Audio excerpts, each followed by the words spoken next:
She took the hit for me, a crushing blow to the head that would have turned my skull into a jigsaw puzzle. The doctor told me it was a blessing in disguise, that the trauma was jump-starting her memory. My blood ran cold. I was screwed.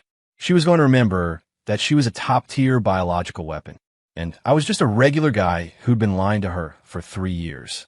I grabbed the doctor's collar, my voice shaking. "Doc, is there any way you can hit her again? Gently?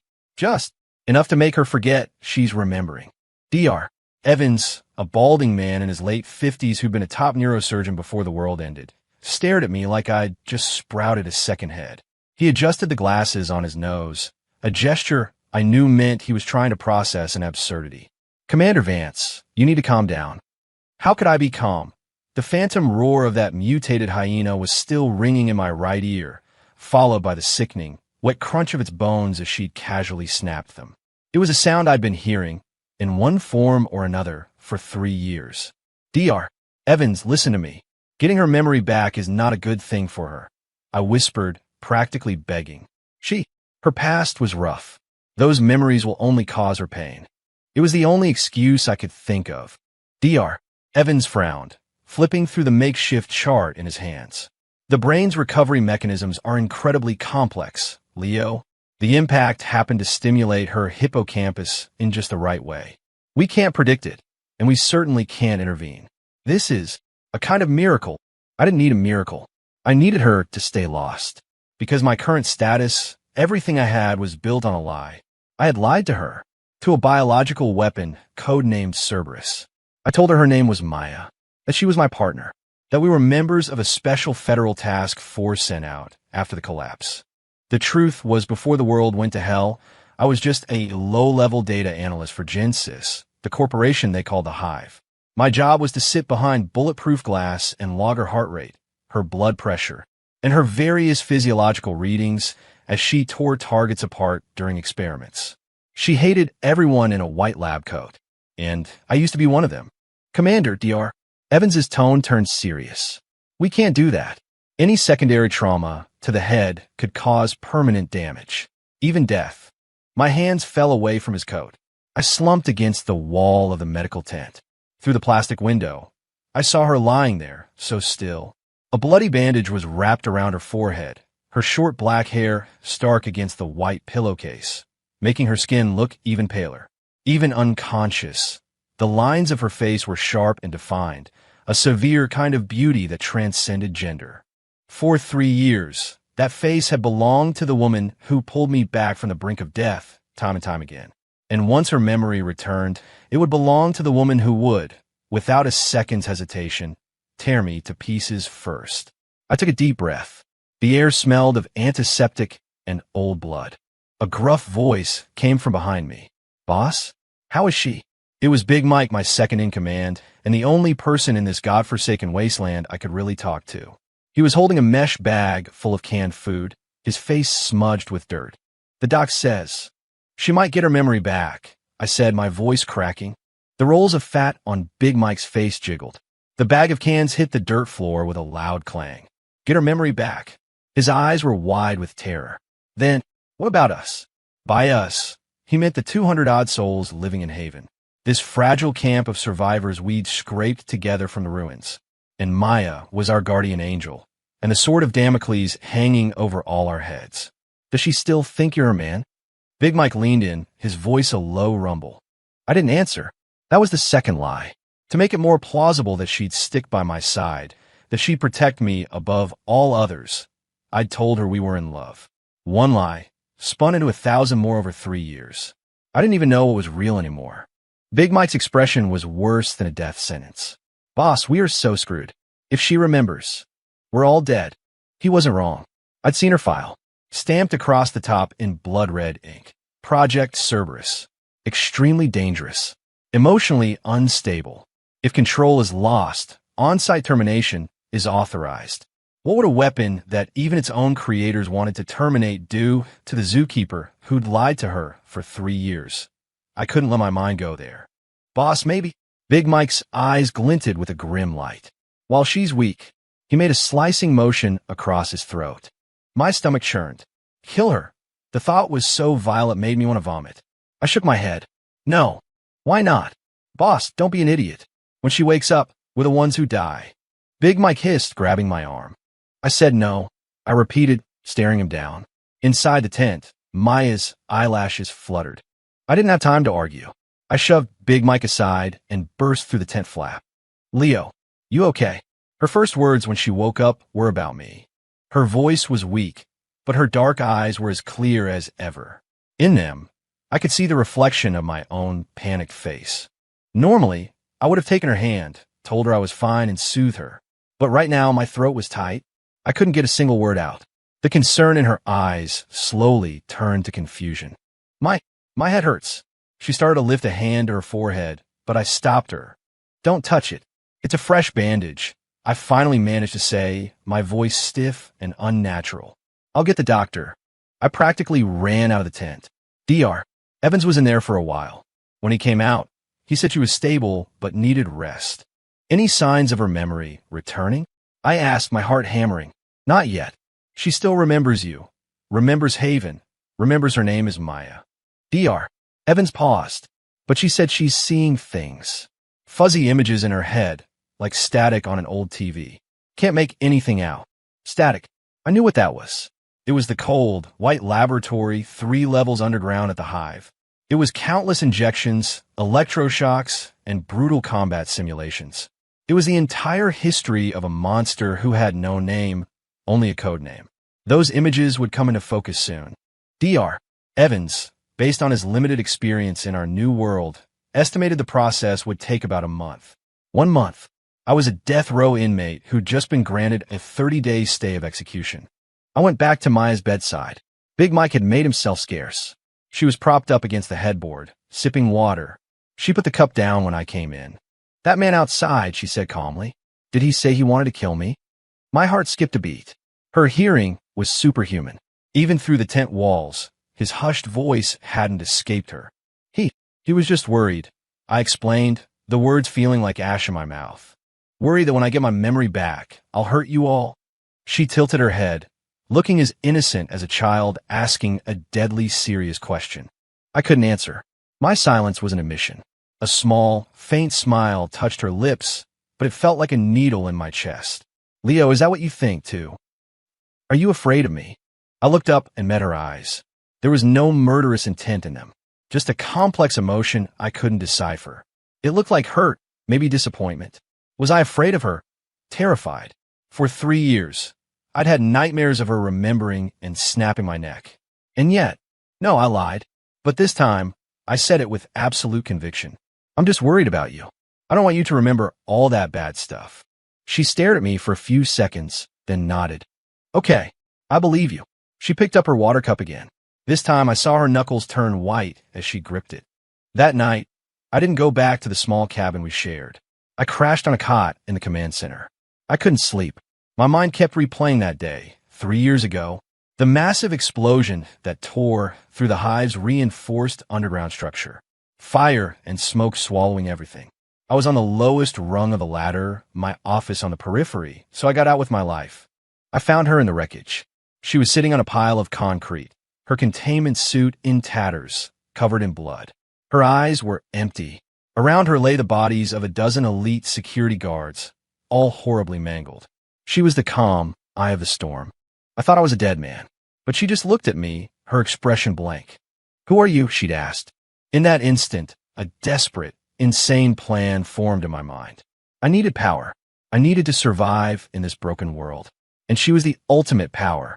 My name is Leo Vance, I said, looking right in her eyes. I'm your commander. Over the next few days, Maya recovered quickly. Other than the occasional headache and moments where she'd stare off into space, she seemed just like her old self. She'd still sit quietly in the corner, cleaning her tactical knife while I dealt with camp business.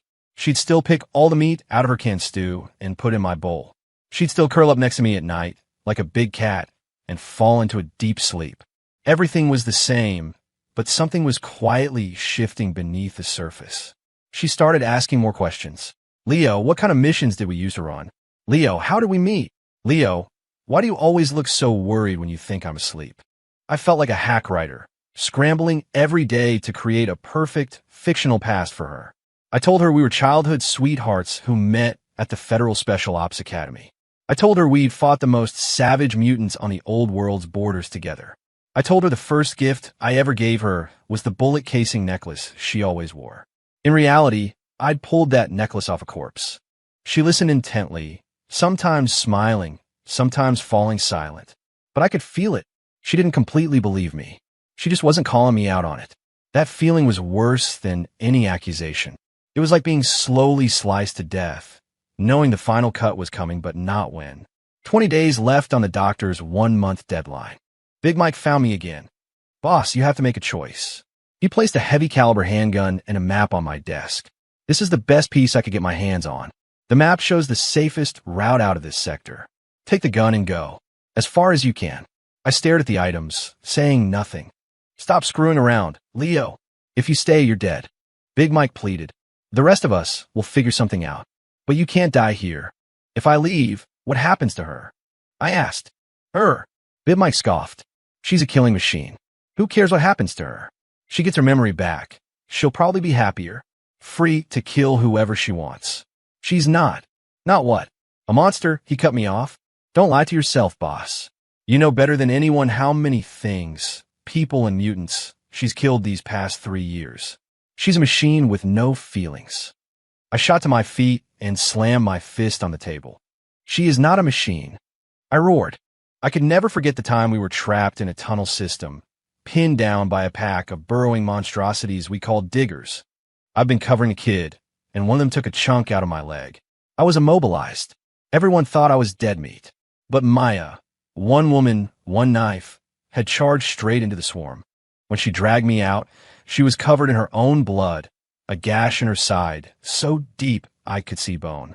She just smiled at me and said, "Don't worry, I'm not going to let you die." Would a machine put itself in that kind of danger to save someone? My outburst stunned Big Mike into silence. He just sighed and left. I sat back down and picked up the gun. It was cold and heavy in my hand. Maybe Big Mike was right. I had to go. Better to run than to wait for the jury's verdict. I started preparing in secret. Protein bars, water purification tablets, medical supplies. I packed a bug-out bag until it was fit to burst. I even wrote a letter. I wasn't sure if it was a suicide note or a confession. I wrote down the whole truth. How I used her amnesia, how I deceived her, how I constructed our fake lives. At the end of the letter, I wrote, "I'm sorry, Maya. If there's a next life, I hope we never meet." I plan to leave in 3 nights.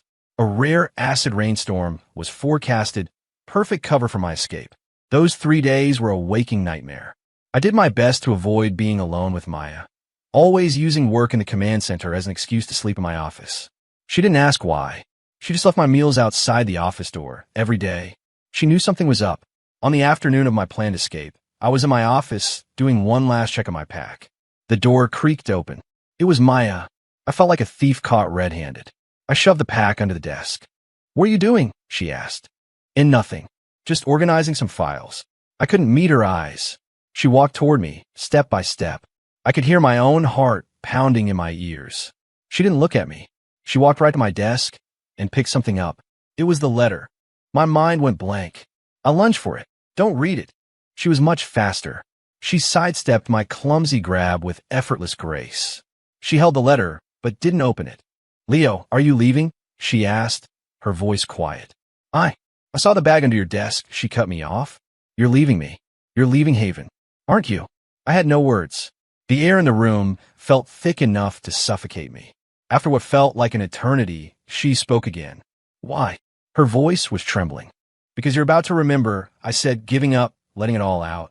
"I lied to you, Maya. Everything. It was all fake. I'm not your commander, and I'm damn sure not your lover. I'm just a liar." "So you were going to run away before I could remember?" "Yes." "You're afraid I'll kill you?" "Yes." She tore open the envelope and pulled out the letter. I closed my eyes, bracing for the end. I heard the rustle of paper, then a long, suffocating silence. I expected her to explode in a rage, to tear me apart just like she did those mutants. But nothing happened. I heard a soft, choke sound, half sigh, half sob. I couldn't stop myself from opening my eyes. She was standing there, head bowed over the letter, her shoulders shaking. A single, clear drop fell from her face onto the paper, blurring a small circle of ink. She was crying. A biological weapon, a killing machine, could cry? So, she looked up, her eyes red and puffy. You even remember the first time you saw me. You remember everything. I was stunned. Of all the things in that letter, why was she focused on that? You wrote that you were wearing a white lab coat and black framed glasses, hiding in the corner of the observation deck, so scared your legs were shaking. She looked at me, tears streaming down her face. You also wrote that you thought I didn't belong in a place like that. That I seemed like a person. My mind short-circuited. I had written that. It was my first and truest impression of her. When everyone else saw a set of data points or a monster, I was the only one who saw, in her quiet moments, a lonely soul trapped behind those empty eyes. I thought that was my secret alone. I remember you, Leo. She walked right up to me and pressed the letter against my chest. I remembered you long before you gave me the name Maya. What? What are you talking about?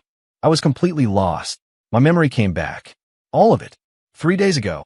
Her words hit me like a grenade. 3 days ago. But that was... Wait. She meant she had her memory back before she came to my office with a letter. All my agonizing, my planning, it was all just a pathetic one-man show she'd been watching. Then, why didn't you? I stammered. Why didn't I kill you? She finished for me. She gave a bitter laugh. I've been asking myself the same thing. Logically, I should have killed you, Big Mike, and everyone else here who knows the truth, then disappeared. Her eyes searched my face. But I didn't. Because of what you wrote, she said, tapping the letter. It reminded me of something I'd almost forgotten. And then she told me. A past I never knew. A past that belonged to her. She wasn't created. She was converted. She had been a normal girl, captured by the hive during the chaos of the collapse. She was the first and only successful subject of Project Cerberus. Her memory had been wiped again and again, her body twisted by drugs and gene splicing until she was unrecognizable. She became the perfect weapon, but she lost almost every human emotion, except for one, fear, and a flicker of a memory of the one person who had ever shown her anything like pity. That person was me. After every experiment, when they threw me back in my cell, I would see you, she said softly, through that damn glass. Everyone else looked at me with greed, or disgust, or scientific curiosity. But you looked scared. You were afraid of me. But you felt sorry for me, too. One time, they gave me too much sedative. I collapsed, convulsing. I heard them arguing outside, saying the specimen was failing, that they should just dispose of me. I saw you run out and start yelling at your supervisor. I couldn't hear what you said, but I saw him shove you to the ground. I remembered you after that day. I had absolutely no memory of that. To me, it must have been a minor act of basic human decency. But to her, trapped in hell, it was the only light she had ever seen. So, on the day the world fell apart, I was looking for you, she said. I caused that explosion. I destroyed the hive, and I destroyed the central system they used to control me. I was going to take you with me, but the blast was bigger than I expected. I shielded you, and the impact to my own head is what made me lose my memory. The truth peeled back layer by layer like an onion. It stung. It burned. It made my eyes water. It was never me using her. It was her choosing me. My grand deception, my act of salvation, was just an unplanned detour in her own escape plan. So, my voice was choked. You only stayed with me because I felt sorry for you. No. She shook her head. Then she did something I never could have predicted.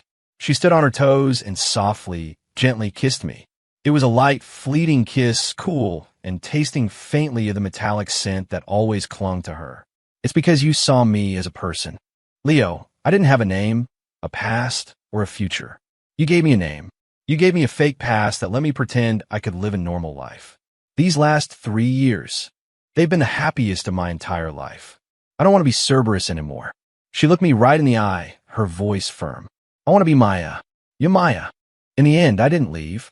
I took the letter, the written record of all my sins, and burned it to ash in front of her.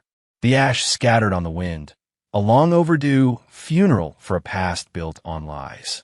When Big Mike found out the truth, he was dumbstruck. He walked a few circles around Maya, marveling at her, before clapping me on the shoulder. Boss, you're a legend. You didn't just find a bodyguard. You found freaking true love. I just rolled my eyes at him. Life seemed to return to normal, but everything was different. The invisible wall between Maya and me was gone. I no longer had to carefully craft lies, and she no longer tested me with questions.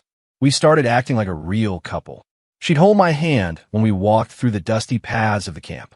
She tried to learn how to cook, though her first attempt ended with a kitchen full of smoke and nearly burning our cabin down. She even started to laugh.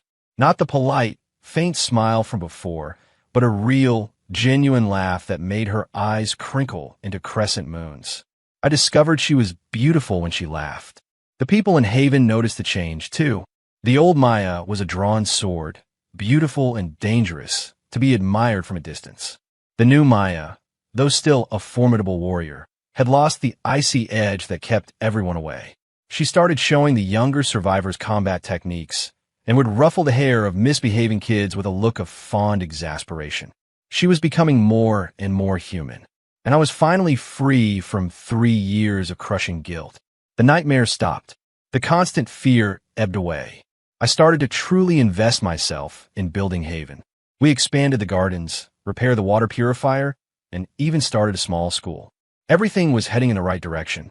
I thought those days could last forever, until the day our scouts brought back news. A well-armed convoy was heading our way. On the side of their vehicles was a logo I would never forget. A snarling, stylized bee formed from a double helix. The hive.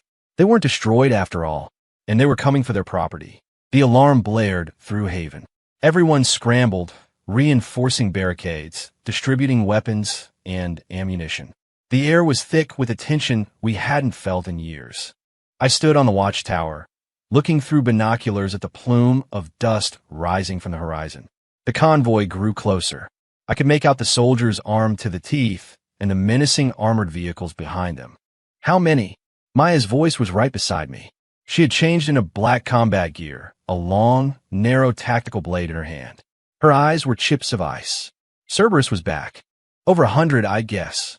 And they've got heavy weapons, I said, lowering the binoculars. My face was grim.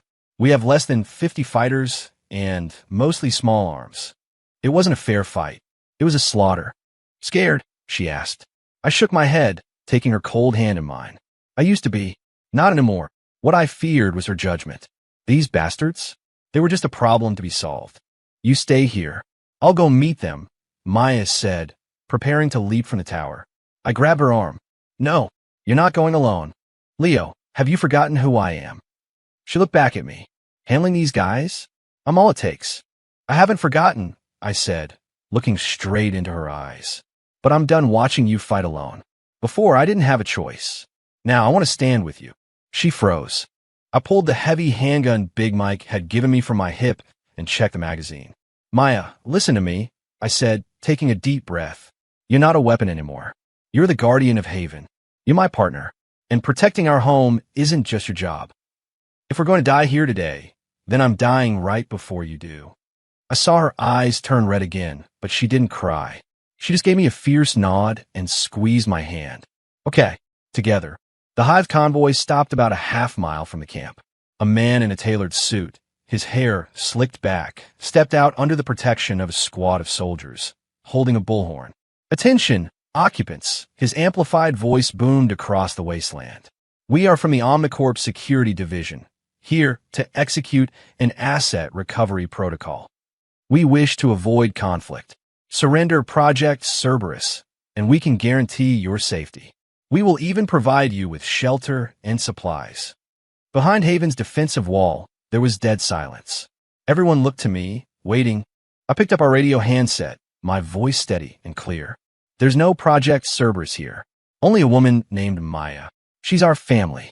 You want to take her, you'll have to come over our dead bodies. As my words echoed, a chorus of clicks followed as dozens of rifles were cocked. The suit's face darkened. You want to do this the hard way, then? You have 5 minutes to reconsider, or we will level this entire settlement. We don't need 5 minutes. Maya's voice cut through the air as she took the handset from me. I'm the one you're looking for. You want me? Come and get me.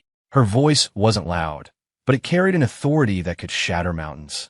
The man across the field seemed taken aback for a second, then let out a cold laugh. Excellent. It seems your recovery was a complete success. He threw down the bullhorn and waved his hand. Engage. The world exploded into chaos. Gunfire, explosions, and screams filled the air. The Hive's soldiers were disciplined and heavily armed, quickly suppressing our defenses. The main gate was rammed by an armored car, and the enemy poured in like a flood. Hold the line. Fire at will. I fire my pistol again and again, hot casings ejecting past my face. Beside me, Big Mike laid down a stream of suppressive fire with a light machine gun, cursing a blue streak. But there were too many of them. We were pushed back again and again until we were compressed into the central plaza of the camp. Boss, we can't hold them, a young fighter yelled, clutching a bleeding arm. I looked at our people falling around me, my vision tinted red with rage. Just then, a black blur shot past me. It was Maya. She moved like a phantom in the night, a whirlwind of death in the enemy's ranks. Her long blade sang, carving lethal arcs through the air. Every swing took a life. Bullets sparked off her skin, unable to penetrate her biologically enhanced flesh. She was the most efficient killing machine ever designed. The Hive's soldiers broke, their formation dissolving into panic. From behind an armored car, the suit watched, his face a mask of fury. Useless. All of you, he screamed. Initiate the purge protocol. At his command, several soldiers hauled a strange device from the vehicle. It was a silver metal case, covered in complex wiring and blinking lights. A cold dread washed over me. Maya, watch out, I yelled. The soldiers opened the case. An invisible wave of sound erupted from it. Vim. My head felt like it had been struck by a sledgehammer. A piercing pain shot through my eardrums, and the world started to spin. All around me, the survivors of Haven, including Big Mike, collapsed, clutching their ears in agony. And Maya, at the epicenter of the wave, had the most violent reaction of all. She dropped her blade, grabbed her head, and let out a scream of pure, unadulterated pain. She crumpled to her knees, her entire body convulsing. It's designed for her. I realized, gritting my teeth against the agony. It was the Hive's failsafe, a leash to bring their dog to heel. Ha ha! The suit laughed triumphantly. Cerberus, have you forgotten the fear of being controlled? Now kill them. Kill all of these insects who made you weak. Maya looked up, her eyes solid crimson, filled with a rabid, uncontrollable fury. Her mind was gone. She slowly got to her feet, picked up her blade, and began to walk toward me. Her gaze was cold, alien. It was the same look I had seen through the monitors in the lab at the Hive 3 years ago. Maya, I tried to stand, but the damn sonic wave left me weak as a kitten. Boss, run. Big Mike roared from the ground beside me. Run where? I watched her approach, her blade reflecting my own despairing face. I closed my eyes.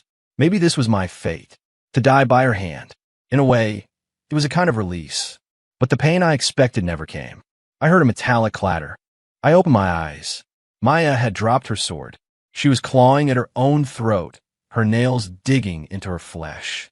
A guttural, animalistic growl tore from her lips as her blood-red eyes remained locked on me. Reason and instinct were at war inside her. Elio. She forced the words through clenched teeth. Run. No, I wasn't going anywhere.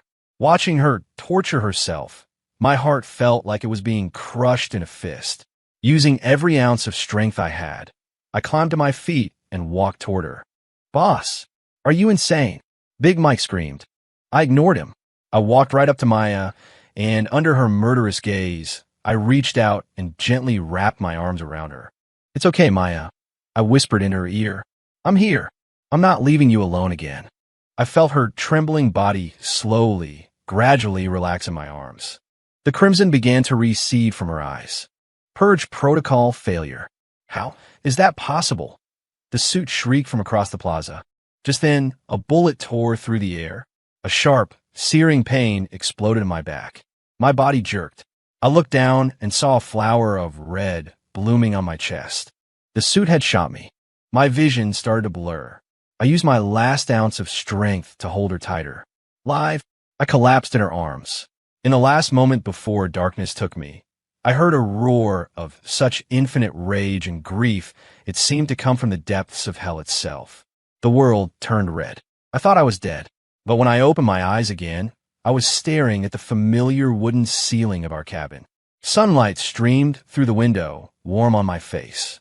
The wound in my chest ached, but I was alive. "You're awake." Maya's voice came from my side. I turned my head. She was sitting by my bed, dabbing my face with a cool, damp cloth. She was pale, but her eyes were clear. "How long was I out?" My voice was a dry rasp. 3 days. "The men from the hive?" "They're all dead," she said, her tone flat, as if discussing the weather. I could only imagine the carnage that had taken place. A completely untethered Cerberus would have leveled everything. "How's the camp?" I asked. "We lost 37 people. Big Mike broke his leg, but he'll live." Her voice was low. "But we won." "Yeah, we won, at a terrible cost." After a moment of silence, I asked the question that mattered most. "And you? How are you?" She shook her head. "I'm fine. I destroyed that sonic device. They can't control me anymore." I let out a breath I didn't know I'd been holding. She looked at me, then leaned down and buried her face in the crook of my neck. I felt hot tears on my skin. "Leo, I almost lost you again," she sobbed. I was so scared. I raised a hand and stroked her hair. "Silly girl," I whispered. "I'm still here." She cried in my arms for a long time, like a child who'd finally come home. When her emotions had settled, I asked, "What's the plan now?" She looked up, her eyes filled with a new, terrifying resolve. "The hive is still out there. OmniCorp is still out there. If they found us once, they'll find us again. I'm done waiting for them to come to me. I'm going to wipe them off the face of the earth." I looked at her, and in her eyes, I saw the fires of vengeance. I knew, in that moment, that our quiet life was over. A new, far more brutal war was about to begin. But I wasn't afraid, because this time, I wasn't a spectator hiding behind her. I was her comrade, her family, the person she was willing to die for. I took her hand and gave it a firm squeeze. "Okay, I'm with you." A month later, Haven held a memorial. We buried all our friends who had fallen in the battle. Big Mike, leaning on a crutch, stood before the row of fresh graves and poured an entire bottle of whiskey onto the earth. "To our brothers and sisters, rest easy. We'll take it from here," he shouted, his eyes red. We all stood in silence, paying our respects. After the funeral, I gathered all the survivors in the plaza. I told them everything. Maya's true identity, the hive, the future we were now facing. I held nothing back. "I know the road ahead is going to be incredibly dangerous," I finished. "I won't force anyone. If you want to stay, we fight together.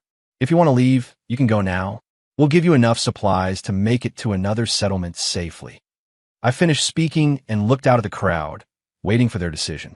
The plaza was silent. After a few seconds, a young man, the same kid I had protected in the tunnels years ago, stepped forward. "I'm staying. Maya saved my life. The commander saved my life.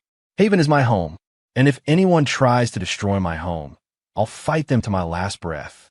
His words were a stone tossed into a still lake, sending out ripples. "I'm staying too. Yeah, let's give him hell. We're not afraid." One by one, they all raised their weapons, their voices joining in a deafening roar. Not a single person chose to leave.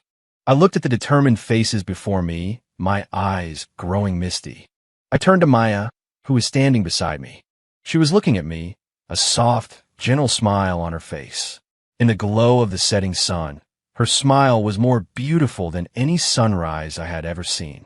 Maybe this broken world wasn't so bad after all, because as long as you have people worth protecting, as long as there's a fire in your heart that refuses to go out, then no matter if the path ahead leads through hell or across the wasteland, you can walk it together. I once used a lie to pull her into my world. Now, she had used her truth to give me a future. They say you can't force a thing to grow, but a flower that blooms in hell is bright enough to light up the whole damn apocalypse. End.